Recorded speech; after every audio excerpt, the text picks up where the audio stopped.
बिस्मिल्लाहिर्रहमानिर्रहीम। अस्सलाम वालेकुम नादरीन, आप यूट्यूब चैनल देख रहे हैं। मैं इमरान खान हूँ। कुछ आम चीज़ें और हैं आपके साथ शेयर कर दी हैं। सबसे पहले ये कि फार्मूलाज बनाए जा रहे हैं कि हुकूमत कौन बनाएगा, कैसे बनाएगा। एक बात मैं आपको बता दूँ कि नताइज इतने ताख़ीर का शिकार क्यों हो रहे हैं, उसकी भी एक वजह है। जिस वक्त इलेक्शन कमीशन ऑफ पाकिस्तान नताइज का मुकम्मल ऐलान कर देगा, नॉर्मली ये नताइज जो है वो चंद घंटों में आ जाते हैं, बहुत लेट हो तो एक आधे दिन में मुकम्मल हो जाते हैं। ऐसा तो नहीं होता कि इलेक्शन हुए 2-2 दिन गुजर जाएं, 3-3 दिन गुजर जाएं और नतीजे मुकम्मल ना हो। ये नताइज ताख़ीर का शिकार इसलिए हो रहे हैं कि जिस वक्त ये नताइज मुकम्मल हो जाएंगे, इलेक्शन कमीशन कहेगा कि नतीजे मुकम्मल हो गए, तो फिर टाइम कम बचेगा अगली हुकूमत बनाने के लिए। इंतकाली इक़्तिदार के ऊपर काम शुरू हो जाएगा। फिर जो है वो असम्बली का सेशन बुलाना होगा, फिर फौरी तौर पर इकट्ठे हो जाएंगे और उसके बाद जो है वो हलफ हो जाएगा। फिर किस तरह वज़ीर आज़म बनेगा, कायदे अवान बनेगा, पार्लियामेंटी पार्टीज़ बनेगी, वो सारा प्रोसीजर फिर चलेगा। वो एक लंबा, उसकी तफसील में जाने की ज़रूरत नहीं है, लेकिन ये सारी चीज़ें तब शुरू हो जाएंगी तो टाइम कम मिलेगा बंदे ख़रीदने के लिए। लिहाजा इस वक्त इस गुमगू की सूरत हाल का फ़ायदा उठाते हुए कोशिश ये की जा रही है कि मैक्सिमम बंदों को परचेज कर लिया जाए जब तक के नतीजे मुकम्मल नहीं होते, और जो फार्मूला है इक़्तिदार का वो तय कर लिया जाए। अब पाकिस्तान पीपल्स पार्टी के अंदर इस वक्त ये सोच है, और बहुत सारे लोग जो हैं वो बिलावल जरदारी को कह भी रहे हैं। बिलावल जरदारी का अपना दिल भी कर रहा है, और वो मुख्तलिफ लोगों से इसके ऊपर अब छोटी छोटी ट्वीट्स भी करवा रहे हैं। बिलावल जो है वो ख़ुद तो नहीं कह सकते अपने मुंह से, लेकिन वो अपनी पार्टी के लोगों से, अपने चाहने वालों से, अपने जानने वालों से वो अब ये बयानात निकलवा रहे हैं कि बिलावल जरदारी वज़ीर आज़म पाकिस्तान बन सकते हैं। तो पीपल्स पार्टी के अंदर ये सोच पैदा की जा रही है। तो बिलावल को लगता है कि मेरा भी दाव लग सकता है। अगर नवाज शरीफ जैसे आदमी का दाव लग गया 3 दफ़ा, तो मेरा भी दाव लग सकता है। मैं तो बाहर से पढ़ के आया हूँ। तो आसिफ अली जरदारी जो हैं वो अपने आप को सदर पाकिस्तान की नशिस्त पे देख रहे हैं। उनके दिमाग में ये है कि अगर उनका बेटा सदर बन जाए तो ठीक है, वज़ीर आज़म बन जाए ठीक है, वरना वो तो सदर पाकिस्तान बन जाएंगे। मौलाना फजलुर रहमान साहब का प्रॉब्लम यह है कि उनका सारा का सारा ख़ानदान इस इंतखाबात के नतीजे में बुरी तरह शिकस्त खा गया। अब उनका बच्चा भी नहीं है, उनका भाई भी नहीं है, बाकी लोग भी नहीं हैं।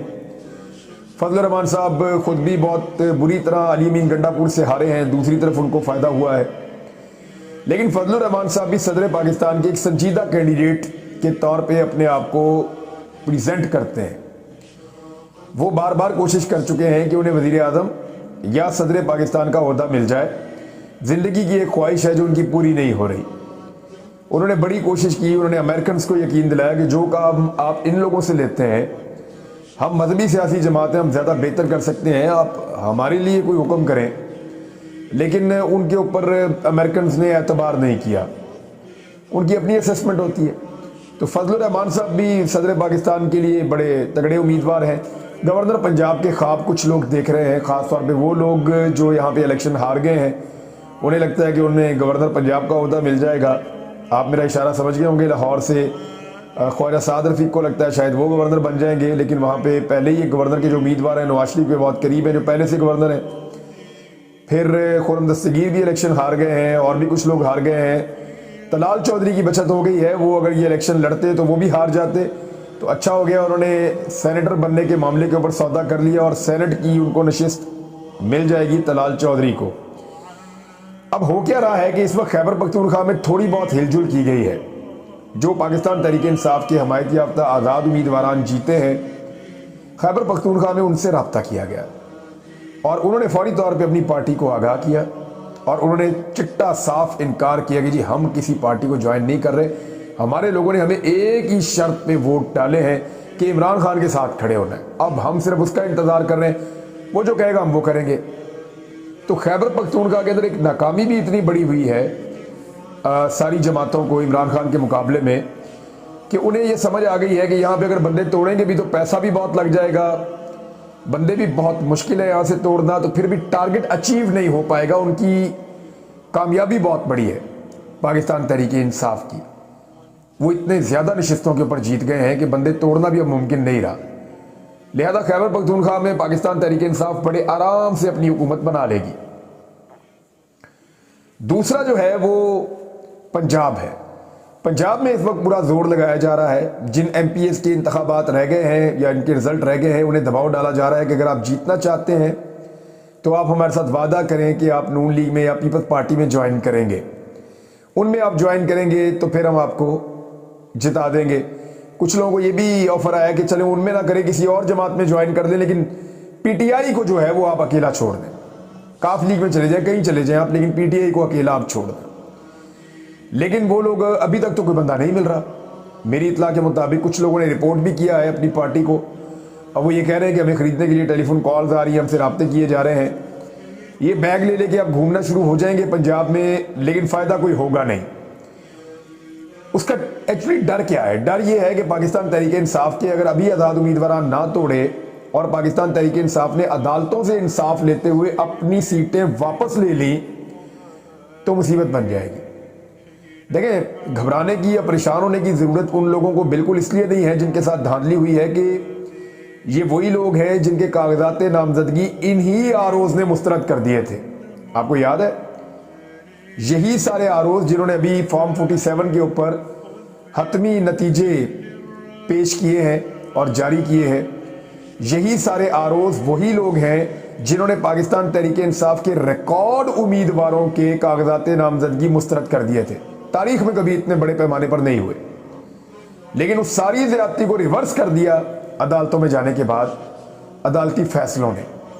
तो अब मामला यह है कि इन्हीं आरोज के ये जाली नताइज जब अदालतों में जाएंगे, अदालतें इन मामलात को सुनेंगी, तो फिर अदालतें कई जगहों पे दोबारा इंतखाबात करवाएंगी, कई जगहों पे अदालतें जो हैं वो फैसला देंगी कि जीत जो है वो इस उम्मीदवार की नहीं हुई, इस उम्मीदवार की हुई है। तो ये सूरत हाल आने वाले दिनों में हम देखेंगे। लिहाजा वही अदालतें हैं जिन्होंने पहले भी इंसाफ दिया, उम्मीद की जाती है कि दोबारा भी वही अदालतें इंसाफ देंगी। तो अगर ये हो जाता है तो पंजाब में तो पाकिस्तान तहरीक इंसाफ की हुकूमत बन जाएगी। इसलिए मैक्सिमम बंदे तोड़ना बहुत ज़रूरी है पंजाब के अंदर पाकिस्तान तहरीक इंसाफ के, लेकिन तोड़ना मुश्किल बहुत है। तहरीक इंसाफ के 50 से ज़ायद लोग अब तक सिर्फ पंजाब असम्बली के ऊपर, वैसे तो 100 हैं, लेकिन पंजाब असम्बली के ऊपर 50 से ज़ायद लोग तहरीक इंसाफ के अपीलों में जा चुके हैं कि हमारे फॉर्म 45 के मुताबिक हम इलेक्शन जीत गए हैं और हमें धांधली से इलेक्शन हराया गया है, तो हमें उसके मुताबिक फैसला दिया जाए जो असल नतीजा है। अब 2-3 किस्म की धांधलियां हुई हैं, जरा इसके ऊपर भी आप गौर कर लीजिए। यानी दो बड़े क्लियरली मैं आपको बता देता हूं कि ये धांधलियों की वजह क्या है। मैं इसी के ऊपर आज काम कर रहा था, हमने काफ़ी लोगों से बात की है, जिन लोगों के साथ धांधली हुई उनसे भी बात की है। तो इसकी 2 कैटेगरीज है। एक जहां पे मुस्लिम लीग नून को या इलेक्शन कमीशन को लगता था कि नून लीग जीत जाएगी या तहरीक इंसाफ का हमायत याफ्ता उम्मीदवार हार जाएगा, उस हल्के के अंदर इनको बहुत अजीबोगरीब तरीके से मैनेज करना पड़ा है रिजल्ट को। वहां पे इलेक्शन कमीशन ने रिजल्ट आने के बाद बदला है। मैं आपको फिर समझा दूं, जरा आसानी रहेगी। 2 तरह के हल्के थे ना, एक पे तहरीक इंसाफ को पक्का पता था कि हम जीत जाएंगे और सबको पता था तहरीक इंसाफ जीत जाएगी। दूसरे किस्म के हलकों में सबको पता था कि तहरीक इंसाफ यहां से मुश्किल से जीतेगी या तहरीक इंसाफ यहां से हार जाएगी। ये लग रहा था सारी जमातों को, इलेक्शन कमीशन को, हर तरफ। तो जहां से तहरीक इंसाफ के जीतने के इम्कानात नहीं थे, वहां पे क्योंकि कोई बंदोबस्ती नहीं किया गया, वहां पे कोई मनसूबा बंदी नहीं की गई, तो जब वहां तहरीक इंसाफ का वोटर अचानक निकल आया और उन्होंने काया पलट दी नौजवानों ने और खवातीन ने, तो फिर भोंडे तरीके से धांधली की गई और फॉर्म 45 और फॉर्म 47 का फर्क आ गया। वहां पे ये वाले हल्के तो बड़े आराम से तहरीक इंसाफ वापस ले लेगी। अच्छा, अब एक दूसरी तरह के हल्के हैं जहां पे सबको पता था कि तहरीक इंसाफ के जीतने के इम्कानात हैं, वहां मनसूबा बंदी के साथ धांधली की गई है। कैसे? पंजूसा साहब का जो हल्का है, सरगोदा का एक हल्का है, एक हल्का है खुशाब का, यहाँ पे वोटों को आग लगा दी गई, वहाँ डब्बे तोड़ दिए गए, कई जगहों पे रिटर्निंग ऑफिसर से पहले ही बुक्स हासिल करके ठप्पे लगाए गए, कई जगहों पे पोलिंग एजेंट्स को धक्के मार के बाहर निकाला गया, कहीं पे फॉर्म 45 जो है उनके ऊपर टेम्परिंग की गई, कहीं पे जो है टेम्परिंग के अलावा फॉर्म 45 जो है वो फराहम ही नहीं किए गए, और अगर किए गए तो उनके ऊपर नताइज गलत लिखे गए, जितने वोट पड़े उनको अलग तरीके से मैनेज किया गया। तो ये जो सिस्टमेटिक धांधली है, इसकी एक मिसाल तो वो मैर शराफत वाला हल्का भी है, जहां वजीर आला पंजाब बनाने की ख्वाहिश जाहिर की जा रही थी मरीम नवाज़ को। वो इसी हल्के से इलेक्शन लड़ी हैं, उनको पूरा मैनेज किया था इस हल्के को। पुलिस की भारी नफरी पहुंचती है अचानक, शाम के वक्त मैं वहीं मौजूद था, आपने वो वीडियो भी देखी है। और वो मुख्तलिफ पोलिंग स्टेशन जिनको टारगेट किया हुआ था वहां जाके वो घेर लेती है और फिर पुलिस अंदर दाखिल होती है।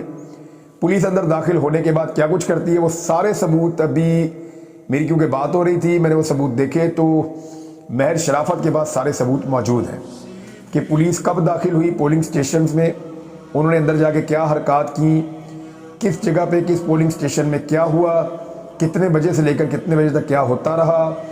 फिर और बड़ी इंटरेस्टिंग चीज़ें हैं जो उसके पास मौजूद हैं। मिसाल के तौर पे जाली वोटों के कुछ सबूत हैं, पर्चियाँ कितनी कटी हैं और वोट कितने डले हैं। ये पर्ची उसको कहते हैं जो एक पूरी बुक होती है, जो वोटों की पूरी एक बुक होती है, वाइट कलर की होती है सूबाई इलेक्शन के लिए। तो वो जो वोटों की एक बुक होती है उसको पर्ची कहते हैं। वो कितनी पर्चियाँ निकली हैं और वहाँ से वोट कितने निकले हैं ये फ़र्क भी आ रहा है। तो मल्टीपल उसके पास सबूत हैं काफ़ी सारे। तो मरीम नवाज़ के लिए मुश्किल ये है कि वो अब सूबाई हल्का रखती हैं और वज़ीर आला बनने का ख्वाब देखती हैं। तो महर शराफत अगर सूबाई सीट से भी निकाल देता है तो मरीम नवाज़ के पास कोई सीट बाकी नहीं बचेगी और वज़ारत आला भी गई।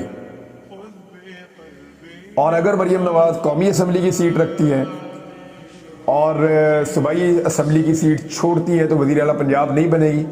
और वफाक में अगर तहरीक इंसाफ की हुकूमत आ गई तो वहाँ भी अपोजिशन में बतौर एक MNA बैठना पड़ेगा। अब अजीबोगरीब सूरत हाल बनी हुई है। इसमें अदालतों के ऊपर सारा का सारा इंसार है कि अदालतें किस पैमाने पर और कितना ज़्यादा इंसाफ फराहम करती हैं। उधर मैं आपको एक ये पेपर दिखाता हूँ, इसको अगर आप देखिए, ये एक वाइट पेपर टाइप का है जिसको इस्लामाबाद के तीनों हल्कों ने जारी किया है। ये शुएब शाहीन का और आमिर मुगल साहब का मेरे पास है। इसमें आप देखें इन्होंने बाकायदा तमाम पोलिंग स्टेशंस के रिजल्ट एक शीट के ऊपर लिख दिए हैं फॉर्म 45 के मुताबिक। और ये जो ग्रीन वाला है ये इनकी जीत है और ये जो रेड वाला है आखिरी लाइन में ये जहां से ये हारे हैं। अब अगर आप देखें तो पूरे हल्के के अंदर, ये अली मुगल साहब का आप अभी देख रहे हैं डॉक्यूमेंट, तो पूरे हल्के के अंदर ये तकरीबन कोई 90% या 88 या 90% बनते हैं ये पोलिंग स्टेशन जीते हैं। सिर्फ 10 या 12% पोलिंग स्टेशन हारे हैं और 10-12% पोलिंग स्टेशन की बुनियाद के ऊपर इनको इलेक्शन से बाहर कर दिया है। बहरहाल इनकी लीड बहुत बड़ी थी लेकिन इनको हराने की कोशिश की गई। 40-45 हज़ार की इनकी लीड है, आप यहाँ देख सकते हैं। और इस तरह के अब फॉर्म जो है वो सबको बनाने चाहिए। फॉर्म 45 के मुताबिक इस किस्म का ये पेज सबको तैयार करना चाहिए। इससे ज़रा आसानी रहेगी समझने में और अदालत को समझाने में, और बड़े आराम से आप अपना केस हर सतह के ऊपर, हर फोरम के ऊपर जाकर लड़ सकते हैं। अच्छा, एक चीज़ और हो रही है और अभी तक तो कोई नाम ऐसा नहीं आया, लेकिन कुछ लोग सोशल मीडिया पे नाम चला रहे हैं कि पाकिस्तान तहरीक इंसाफ ने वज़ीर आज़म के लिए किसका नाम दिया, पंजाब के वज़ीर आला के लिए किसका नाम दिया, खैबर पख्तूनख्वा के वज़ीर आला के लिए किसका नाम दिया। तो ये गलत है, अभी तक कोई ऐसी इन्फॉर्मेशन नहीं है। ये सिर्फ और सिर्फ इस तरह की चीज़ें कुछ लोग खुद भी फैला रहे हैं अपनी पसंद और नापसंद के तहत, और कुछ लोग उसको जानबूझकर फैला रहे हैं ताकि एक डिवाइड पैदा होना शुरू हो जाए। अब से ही पाकिस्तान तहरीक इंसाफ के आज़ाद जीते हुए उम्मीदवारों में मेरे ख्याल में इमरान खान साहब को स्ट्रेटजी ये रखनी होगी कि पहले वो सबको शामिल करवाएं और उनको बाउंड करें एक पार्टी के साए के नीचे, ताकि कोई बाद में डिफेक्शन क्लॉज लगे और कोई छोड़ के जाए तो, और उसके बाद फैसला करें कि किसको कौन सा ओहदा देना है। अच्छा जी, पंजाब में बदतरीन धांधली के बावजूद किसको कितने वोट पड़े, तो PMLN को तो बहुत वोट बक्से में डाले भी गए, लेकिन इसके बावजूद पंजाब में 1,36,94,817 वोट, यानी लगभग 1,37,00,000 वोट तहरीक इंसाफ को पड़े हैं, और नून लीग को 1,24,68,501 वोट, यानी लगभग 1,25,00,000 वोट नून लीग को पड़े हैं। तो पाकिस्तान तहरीक इंसाफ ने बहुत बड़े पैमाने पर ये वोट हासिल किए हैं। अब अगर अदालतें फैसले देती हैं और ये नतीजे बदलना शुरू होते हैं तो वो जो ROs हैं जिन्होंने ये काम किया है उनके ऊपर कौन सा केस बनेगा। ये PPC का सेक्शन 409 है, इसके तहत उनको 10 साल तक की कैद और जुर्माना हो सकता है, और ये बददियानती अगर इनकी साबित हो गई तो ये अमानत में खयानत का एक केस है और इसको उनको भुगतना पड़ेगा। मैं आपको आने वाले वीलॉग में कुछ चीज़ें ये भी बताऊंगा कि किसकी हुकूमत बनेगी तो क्या होगा, क्योंकि पूरा एक मंजरनामा तैयार हो रहा है और हर चीज़ क्लैरिटी के साथ सामने आ रही है। पूरी पिक्चर आपके सामने रखेंगे। अब तक के लिए इतनी, अपना ख्याल रखिएगा, अपने इस चैनल का भी। अल्लाह हाफ़िज़।